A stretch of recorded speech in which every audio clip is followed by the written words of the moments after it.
पतीवर उकळते तेल फेकून पत्नी माहेरी पळाली। श्रीरामपूरच्या सिरस गावात खळबळ।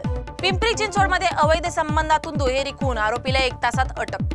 चरोलीतील विहिरीत महिला पडल्याची भीती, ओढणी आढळली, शोध मोहीम सुरू। उत्तर पॅसिफिक महासागरात 3000 गाड्यांसह मालवाहू जहाज बुडाले, 800 इलेक्ट्रिक गाड्यांचा समावेश। सूर्यकुमार यादवची स्पोर्ट्स हर्नियावर पुन्हा शस्त्रक्रिया, बांगलादेश दौरा गमावण्याची शक्यता। हिमालयाच्या सेंज व्हॅलीत ढगफुटीचा कहर, अनेक घर वाहून गेली, 3 बेपत्ता।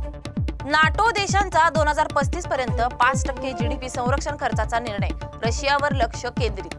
जगन्नाथपुरीत नवयौवन दर्शनासाठी भाविकांची अलोट गर्दी, उद्यापासून रथयात्रा सुरू। ब्रिटनचं $110 मिलियनचं F-35B युद्ध विमान केरळमध्ये 10 दिवसांपासून अडकलंय। खेलो इंडिया युनिव्हर्सिटी गेम्स 2025 नोव्हेंबरमध्ये जयपूर इथे 4000 खेळाडूंचा सहभाग।